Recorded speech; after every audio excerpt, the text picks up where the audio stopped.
Hey guys, welcome back to another video. Today I am talking about my third trimester.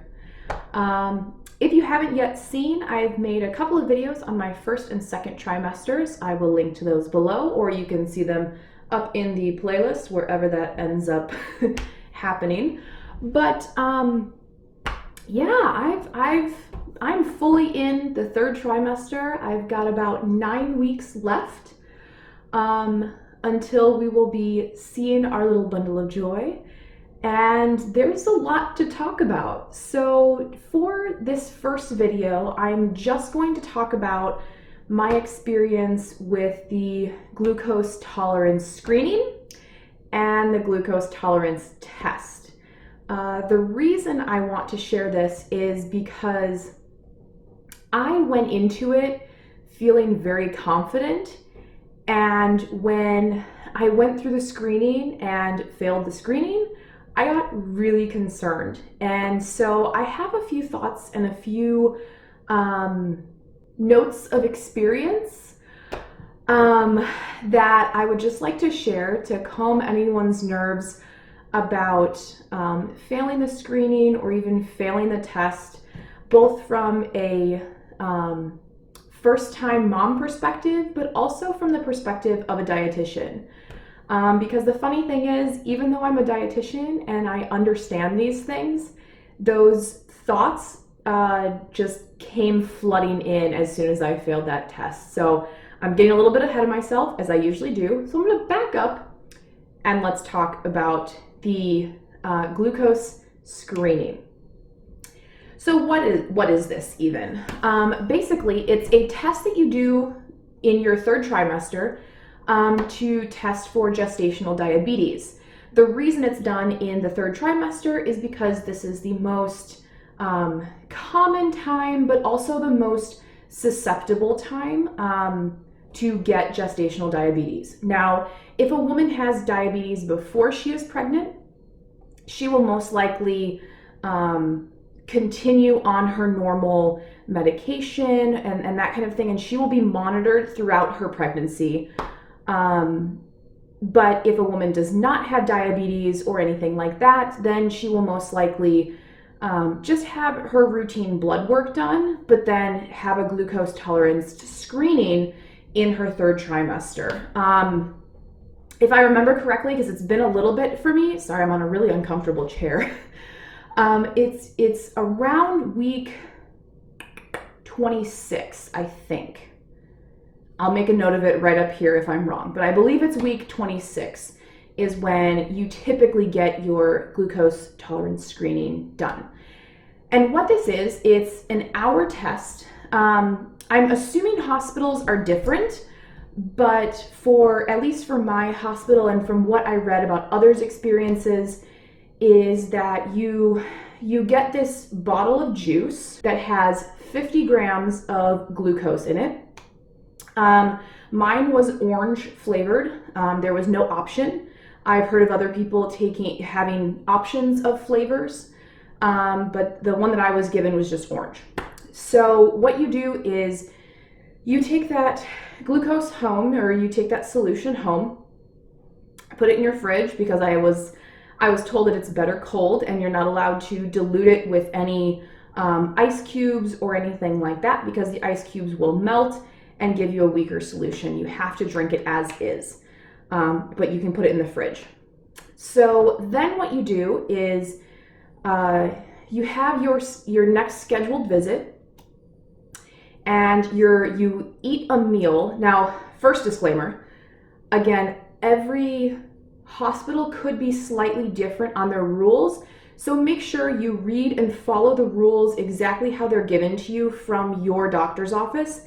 These are the rules that I was given, and it's very important that you follow these instructions precisely, because glucose is a very sensitive thing, and your results can be thrown off by just a small thing. I don't want to make anyone nervous or anxious, but just follow the instructions and you'll be fine.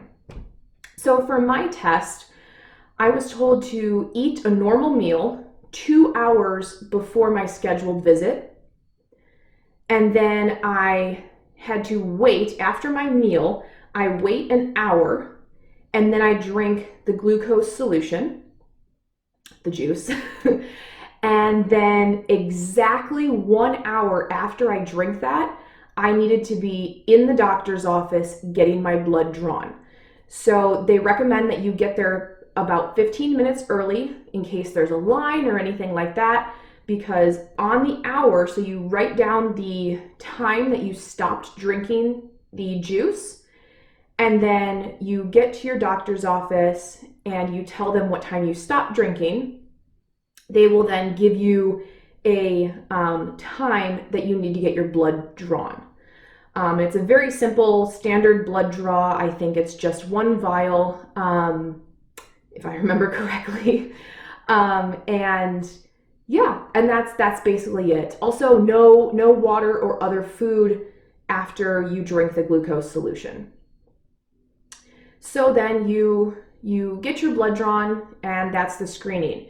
If your blood results come back within the normal range, then you're good to go. No other testing is needed. If your blood sugar is too high, outside that normal range, then you will have to go back in for the actual glucose tolerance test, which is a 4-hour test. So I'll get to that one in just a second. So for me, I didn't share. I like I said, I did fail that first test. The standard range of healthy glucose is 140, and mine came back as 144. Some hospitals take 138 to 140, that range. Either way, mine came back as 144. So slightly over, but over. So I had to go back and do the screening or the test, because that was just the screening.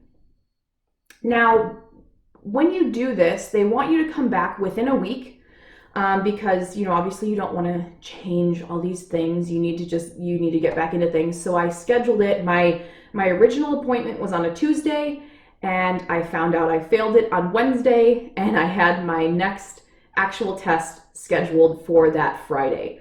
So very, very tight window.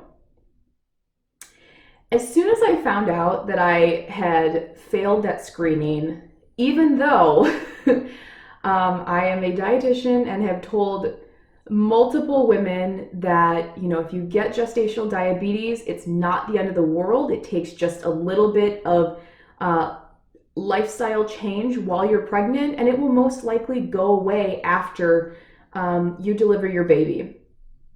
However, as a normal female human being, my mind went straight into, oh my gosh, what have I done wrong?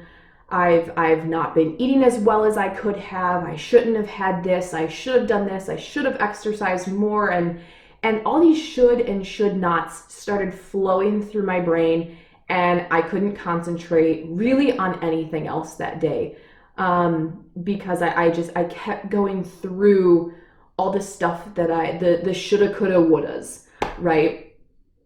And I just want to, this is the reason I made this video, is because it's normal and it's okay to think about these things as people, and as women creating new life. We have these expectations for ourselves, and when we don't meet them, we think it's our fault. And especially with certain lifestyle or nutritional or just things like that in general, sometimes it's not our fault. It could be a genetic thing. It could be not even a genetic thing. It could just be a thing, and there's no real reason for it. And whether you develop gestational diabetes or not is really not your fault.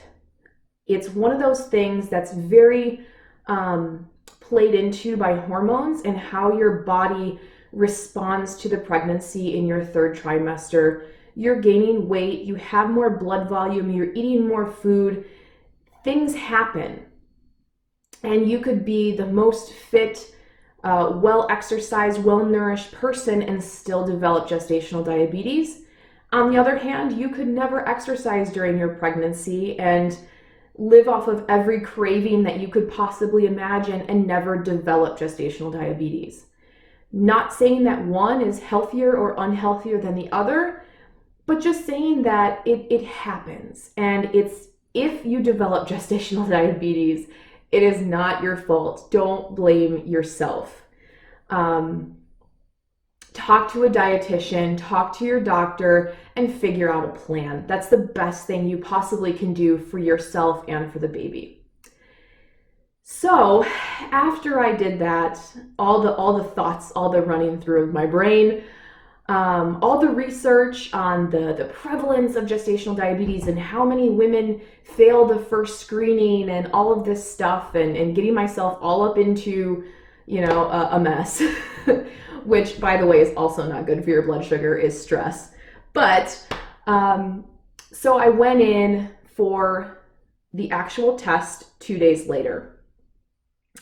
I will say that the lower, just to give anyone a peace of mind, the lower your score is, even if it's still high, if it's on the lower end of high, your risk, I guess, for lack of a better word, of actually failing the test is a lot lower than if your blood glucose in the screening was very, very high. So that being said, I went into the test on Friday, and that one was so much more fun. So, personal opinion here for a disclaimer, I wish they would just do the 4-hour test instead of the screening, because from what I heard from both friends of just, hearsay kind of things and from research, is that a lot of women fail the screening.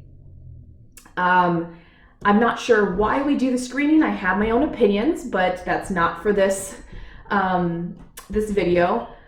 But so I went back in for the test, which I think should just be a standard thing. And you have to fast. So I fasted for 12 hours. And if you are a pregnant woman, you will understand that fasting is not a thing that comes very easily. I'm usually hungry. I'm a breakfast lover. I am hungry all the time, pregnant or not. But with pregnancy, I usually have to have a snack as soon as I wake up in the morning, and by like 6:30, I can't even make it to work without having something in my stomach because I get so hungry. So I had to fast, which is fun. At least I could drink water. So I scheduled my appointment for 7 o'clock in the morning, as early as possible. And I went in and they drew blood as a baseline.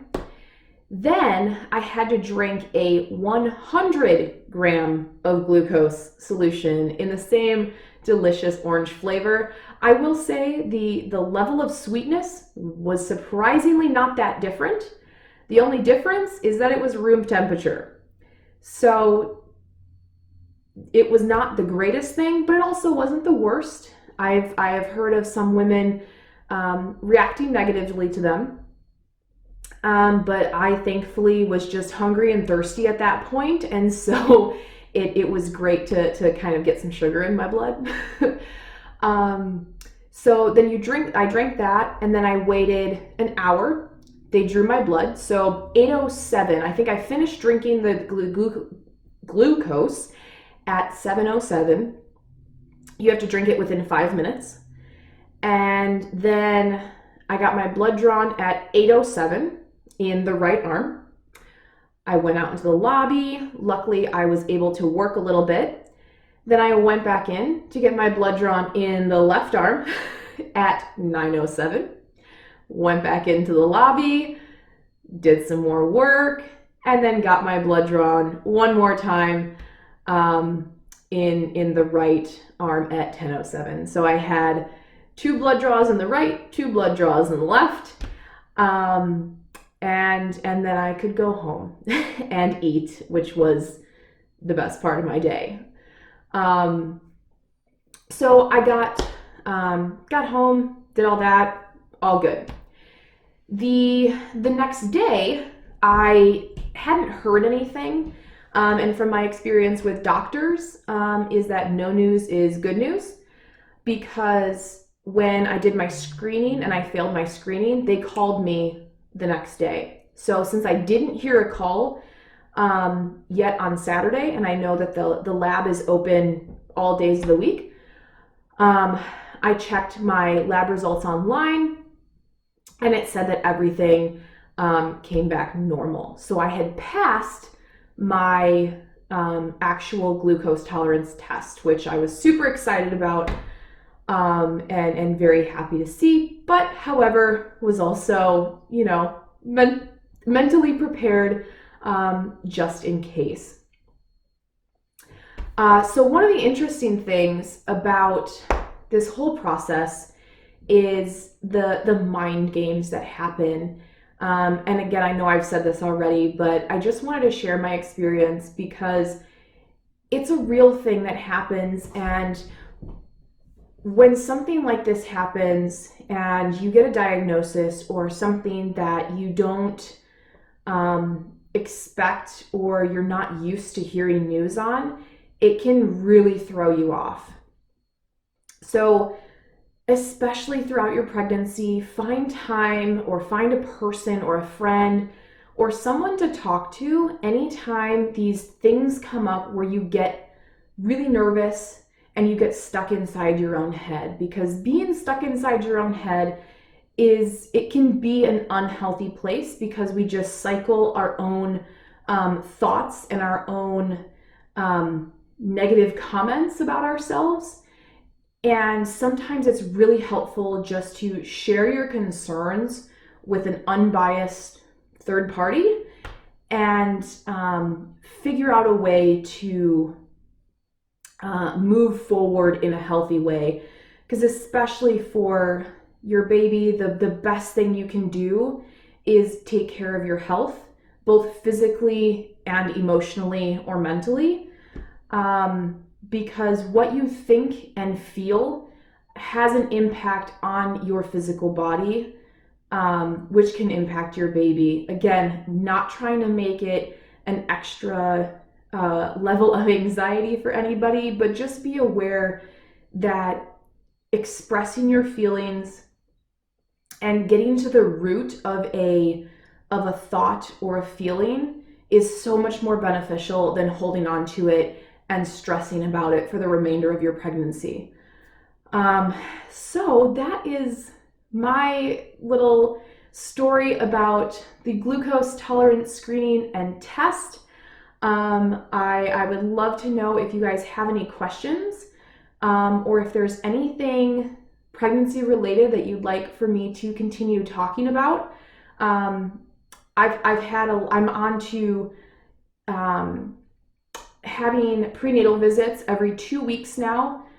So I'm sure I will be sharing more and more news as the times progress. But as I mentioned, I've only got approximately 9 weeks left, so I don't know how many more videos I'll be able to make until then.